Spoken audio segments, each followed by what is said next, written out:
오늘 이 본문 말씀은 어제 포로로 잡혀간 이스라엘 백성들에게 하나님이 반드시 그들을 다시 일으켜 세우실 것이다. 그들을 다시 받아주실 것이다. 예를 들어서 5절 말씀에 보면 여호와의 영광이 나타나고 모든 육체가 그것을 함께 보리라.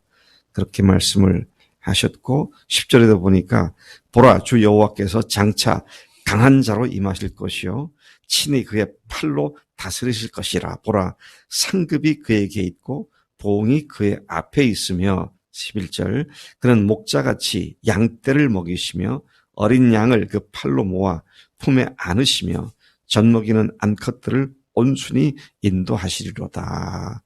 자, 이런 말씀으로 이스라엘을 다시 회복시켜 주실 것을 약속하신 하나님께서는 오늘 말씀에서는 하나님 같은 분 세상에 아무도 없다. 나 같은 존재가 나같이 크고 광대한 존재는 아무도 없다. 세상의 그 어떤 나라들도 비교조차 할 수 없다. 나는 모든 왕국들을 아주 작은 것으로 보는 그런 하나님이시다.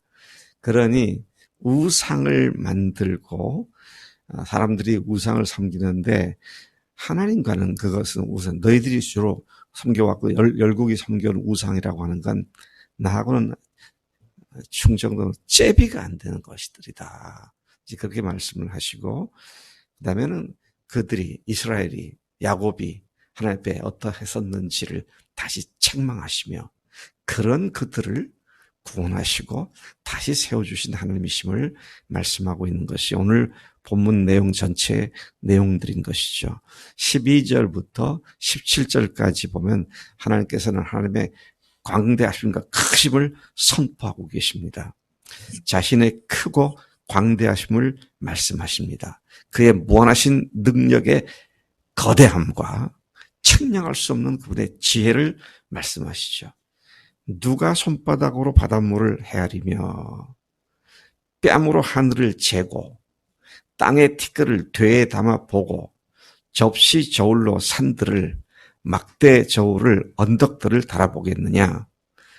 계속해서 하나님은 헤아릴 수 없는 하나님의 지혜를 말씀하십니다. 13절에 보니까 누가 여호와의 영을 지도하며 모사가 되어 그분을 가르쳤느냐. 그분께서 누구와 의논했고 또 누가 그분을 교훈했고 정의의 길과 지식을 그분에게 누가 가르쳤으며 통달의 도를 누가 그분에게 보여줬느냐. 아무도 그럴 수 있는 존재가 없다. 그 말씀이죠. 15절, 17절 두 구절에서는 세상의 열국들, 수많은 나라들, 그 어느 나라도 하나님과 비교조차 될 수 없다. 그게 선포를 하십니다. 뭐라고 말씀하세요? 하나님께는 열방이 통 속에 들어있는 물통 속에 들은 물 한 방울 같은 것밖에 의미가 없다. 네? 저울에 올려진 티끌 같은 것이다. 여러분 티끌이 먼지가 저울에 올라가면 저울 바늘이 움직이긴 하나요? 아무 영향이 없죠. 또 그렇게 섬들을 날아다니는 먼지 같은 그런 존재들이다. 16절에 레바논이 그 깊은 산림을 자랑하지만 땔감에도 부족하게 되고 그 짐승들은 번제에도 부족할 것이라. 여러분 레바논의 백향목 삼림에 대한 아름다운 시들이 많이 나오죠. 거기에 무수한 삼림이 하나님께 제사하는데 드리는 땔감으로도 부족하다.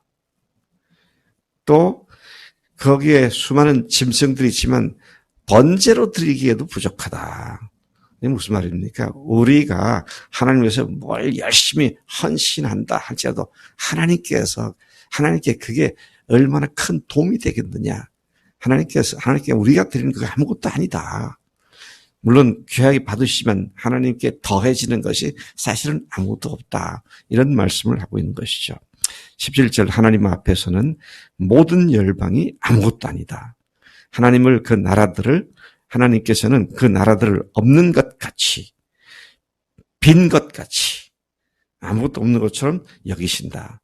유다 왕국의 사람들이 의지하려고 했던 주변 국가 애굽이라는 강대국이나 아수르라는 초강대국이나 신은 강고로 떠오른 바벨론 따위의 세상 나라들이 하나님과는 비교조차 될 수 없는 초라한 존재들임을 선언하신 것이죠.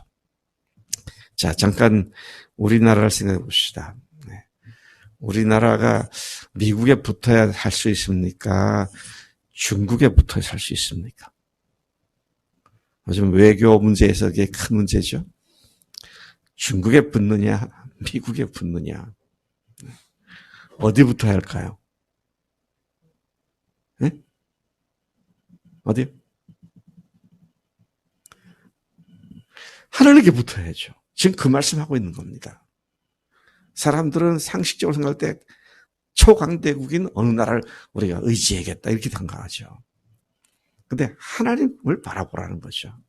참 그런 면에서 우리 강대국 얘기했는데 내 개인적인 삶에 누구한테 의지해야 내가 더 도움을 받을까?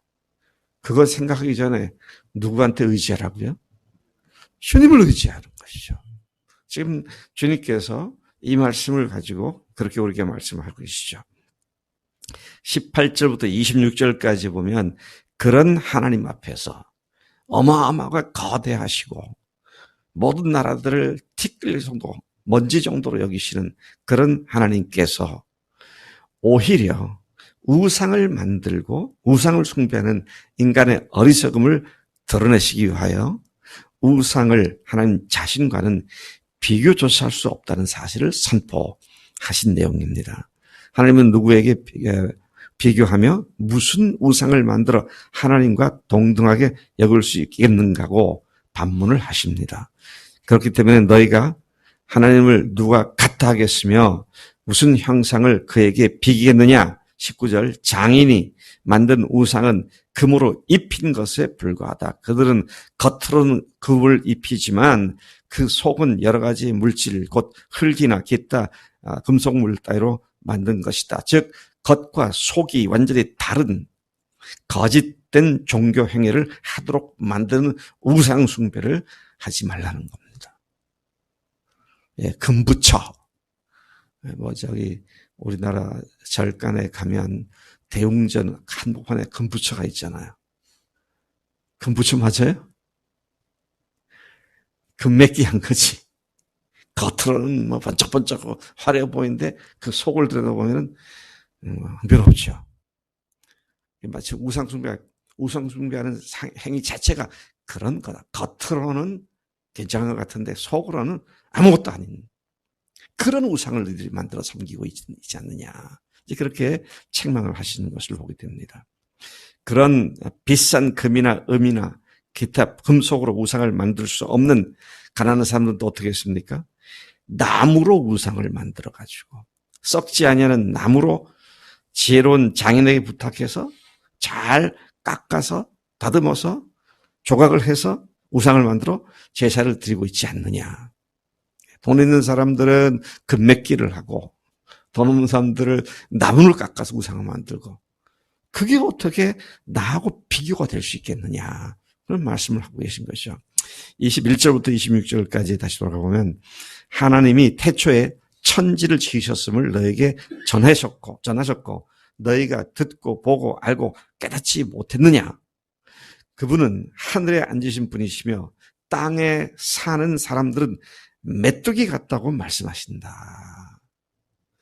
그가 하늘을 차일같이 커튼같이 펴셨으며 거주할 천막같이 치었고 겨우 심기고 겨우 뿌려지고 그 줄기가 겨우 땅에 뿌리를 박은 귀인들과 세상 재판자들을 한순간에 헛되게 만드신다.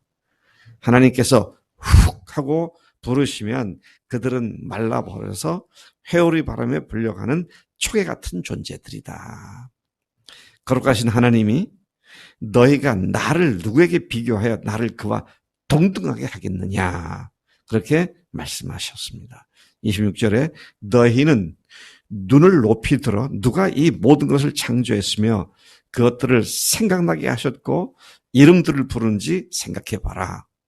하나님은 크신 권세와 강한 능력의 하나님이시다. 지금 이것을 회복시키겠다고 하는 이스라엘에게 재교육을 시키시면서 하나님은 어떤 분인지를 그들이 반드시 기억하게 만드시는 교훈의 말씀인 것이죠. 자, 그러면서 하나님께서는 이스라엘을 꾸짖으십니다. 27절부터 31절까지에 꾸짖으시는데 이스라엘아, 야곱아, 어찌 하나님은 너희를 돕지 못하시는 분이라고 하느냐? 어찌 내가 너를 돕지 못하겠다고 그렇게 하느냐? 그렇게 말하느냐? 여러분, 삶의 어떨 때는 나에게 닥쳐오는 큰 파도 같은 것을 만났을 때, 이거는 하나님께서 도우시지 않을 것 같다. 혹시 그런 생각을 하십니까? 네, 그런 생각을 하지 말라고 지금 꾸짖으십니다. 너는 영원하신 하나님 여호와, 땅끝까지 창조하신 그분은 피곤하지 않으시고 곤비치도 않으시고 명철이 한이 없으시며 피곤한 자에게는 능력을 주시고 무능한 자에게는 힘을 더하심을 듣지 못했고 알지 못했느냐. 하나님은 원래 그런 하나님이신데 너희들이 알고 있지 않느냐. 근데 그 말을 듣지 못했느냐. 알지 못하느냐. 이제 그렇게 지금 책망하시는 거죠. 예. 그 다음에 이제 30절, 31절이 많은 사람들이 기도할 때 암송하고 인용하며 부르짖는 근거로 삼는 구절이기도 하죠. 소년과 장정들조차도 피곤하여 넘어지며 쓰러지겠지만 오직 여호와를 앙망하는 자는 새 힘을 얻으며 독수리가 힘차게 날아오름같이 다름박질하여도 곤비하지 않겠고 걸어가도 피곤하지 아니하리로다. 아멘.